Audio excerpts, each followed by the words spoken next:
Hello everybody, SeibenLore here, bringing you more World of Warcraft lore. Today I want to try and answer a question I've seen a lot concerning class and race combinations in WoW in regards to lore. That question is, what's the deal with Goblin Shamans? How can goblins use the elements when they obviously do not care about keeping things green? While there isn't a lot of lore to go on about this topic, I believe there is enough present for a Blizzard to allow Goblin Shamans.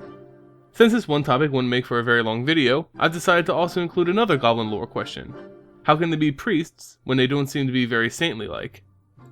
I'm going to try and answer these questions to the best of my ability, and perhaps convince some of you that there is some valid lore reasons for why goblins can be these classes.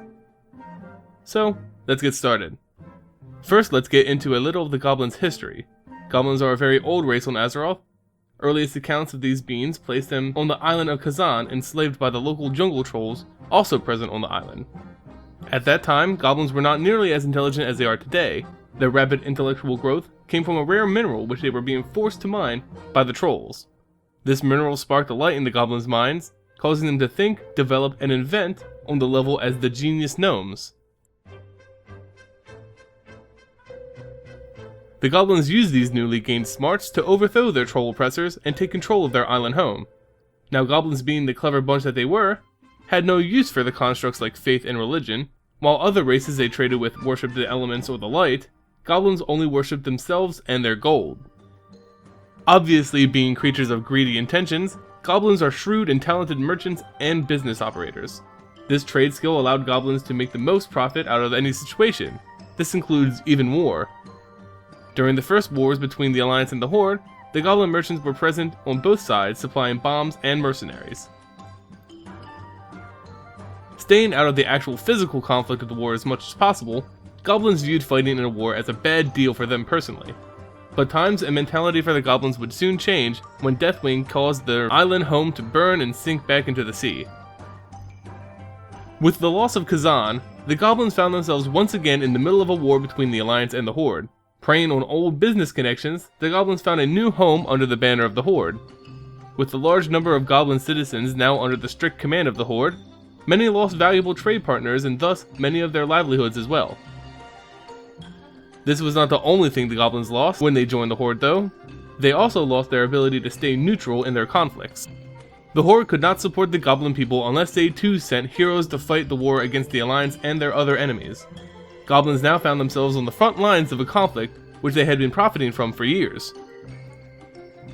With this new responsibility, many goblins found unique ways to help them stay alive in a fight. Many turned to their genius, relying on gadgets, guns, and explosives to ensure that they would live to feel another coin in their hands. Others decided to take a foreign approach to this problem. During many of their trading campaigns, the goblins interacted with many races across Azeroth, learning much about their cultures, religion, and practices. From their previous troll masters and their trades with the Tauren, goblins understood the art of shamanism, at least knew it well enough to scoff at it. They also discovered the religious practice of the Holy Light from their human trade connections. That too was a theology not admired by the goblins. But desperate times calls for desperate measures. They saw how shamanism and the light were used to keep their wielders alive in combat and decided to try it out for themselves. With shamanism, goblins saw the element spirits as nothing more than a potential business partner. If the venture company taught us anything, it's how little goblins care about the actual environment. Goblins may not know much about the balance of nature, but they do know how to strike up a deal with any being. Rather than paying their respects to the elements for their assistance, goblin shamans make deals with the spirits so that both parties benefit in some way. Of course, being shrewd business negotiators, goblins always find a way to make out better from a deal than their partners. In this sense, the elements agree to help the goblins bring a balance to nature, but must sign a contract. The elements are just unaware of the fine print on their contract, stating that they are to be used at the discretion of the shaman themselves, regardless of any actual balancing of nature being performed. The best evidence that supports this claim comes from an Orgrimmar shaman trainer, environmental engineer Linza, who refers to the relationship between goblins and the elements as a contract. Another example occurs in Deepholm when a goblin from the Earthen Ring asks you to slay his fire elemental to recover his core. When you slay the fire elemental, it yells out, "No! Tell him that our contract is over." Goblins know that they have no real control over the elements besides a little contract. So to help them keep the elementals compliant with their terms, goblins have invented a number of different totems designed to ease the elements into following the terms they signed. Some may think that the goblins are forcing the elements to do their bidding. This is technically true, but forced is such a strong word. Goblins prefer to think of it as a business transaction which benefits themselves and the horde, and to a much lesser degree, the elements as well. So that covers why goblins can practice shamanism from a lore standpoint. Now let me continue to describe why they can also wield the light as priests. So the goblins already learned about the light and the holy church from a number of different human trade partners. Some goblins saw the light as a means to protect themselves and make a new living as a part of the horde. Goblins saw the great wealth many members of the holy light possessed, so they figured that it must be good for business. They trained with members of the horde who had already harnessed the power of the light, and started to practice the healing art on the battlefields.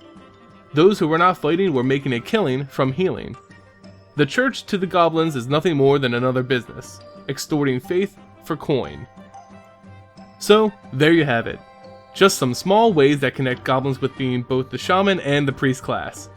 I hope I was able to answer some of your questions, and perhaps provide you with some valid reasons why goblins can be these two seemingly unfitting classes.